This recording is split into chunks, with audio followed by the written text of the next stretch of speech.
మిథిలా, ఏదైనా సమస్య అయిందా? అలా ఏం లేదు ఆంటీ.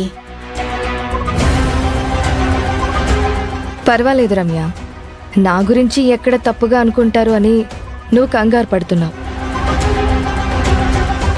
కానీ జరిగిందంతా అందరి ముందు చెప్పు. ఎందుకు? ఏమైంది? అంటే అత్తయ్య, ప్రసాదం తెచ్చేటప్పుడు చేయి జారి కింద పడిపోయింది.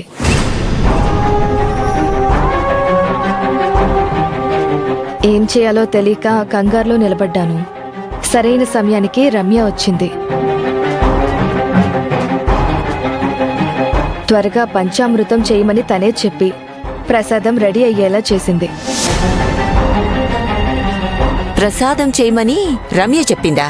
అవునమ్మమ్మ, తను ఉండబట్టే ఇంత త్వరగా సింపుల్గా ఇంకో ప్రసాదం రెడీ అయ్యింది.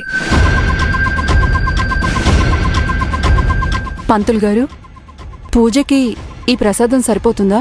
సత్యనారాయణ స్వామి వారికి ఏ ఆడంబరమూ వద్దు. పంచామృతం సరిగ్గా ఉంటుంది. ఇవ్వండమ్మా. రమ్య, నీకీ శాస్త్రాలు సంప్రదాయాలు ఏవీ తెలియవనుకున్నాను. అన్నింటినీ ఎంత చక్కగా అర్థం చేసుకున్నావు. చాలా సంతోషంగా ఉంది రమ్య.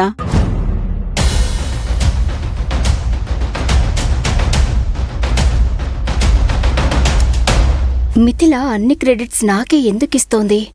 తను అంత మంచిదా? నేనే ఇవన్నీ తప్పుగా అర్థం చేసుకున్నానా? జరిగిన తప్పును సరిదిద్దడానికే కదా ఇదంతా చేసింది.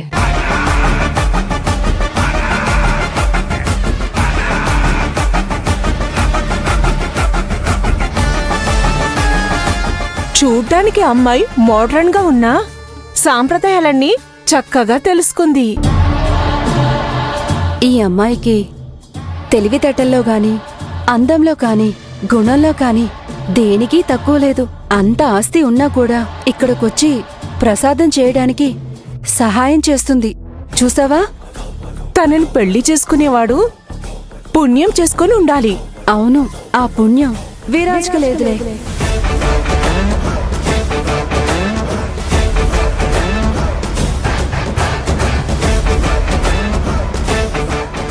రమ్య, థ్యాంక్స్ అమ్మా. ఇందులో ఏముందమ్మమ్మా, మనింటి పూజే కదా. రమ్య, ఇవాళ మన ఇంటి పూజని కాపాడడానికి వచ్చినట్టుంది. సత్యనారాయణ స్వామి వారికి మహామంగళహారతి ఇవ్వండి. అందరూ కూడా భగవంతుణ్ణి ప్రార్థించి పైకి లేవండి.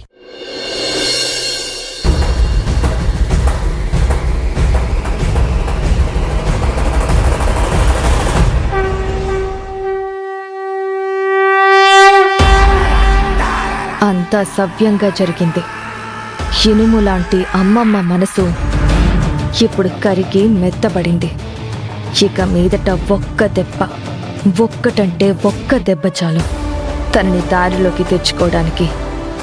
ఆ తర్వాత రమ్య ఇంటి కోడలవుతుంది. దాన్ని ఆపడం ఎవ్వరి వల్ల కాదు.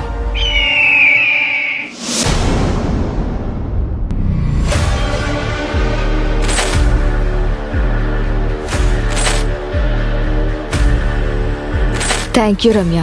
నువ్వు సరైన సమయానికొచ్చి ఏం చెయ్యాలో చెప్పకపోయుంటే చాలా కష్టమయ్యేది. పరోక్షంగా చూసిన ప్రామాణించి చూడమంటారు, కానీ నేను చూసిన సత్యాన్ని అబద్ధమని ఎలా అనుకోను?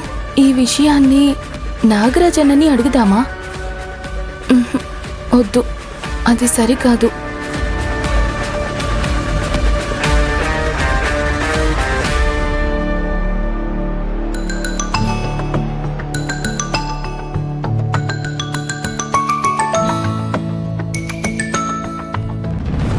అక్క, పని ఎక్కువగా ఉందా? నేను వచ్చి హెల్ప్ చేయనా? వద్దు దత్తు, నేను మేనేజ్ చేస్తాను. దాదాపు వంట పూర్తయింది. మరి నీ వాయిస్ ఎందుకు డల్గా ఉంది? అలసిపోయావా? ఒక్క నిమిషం.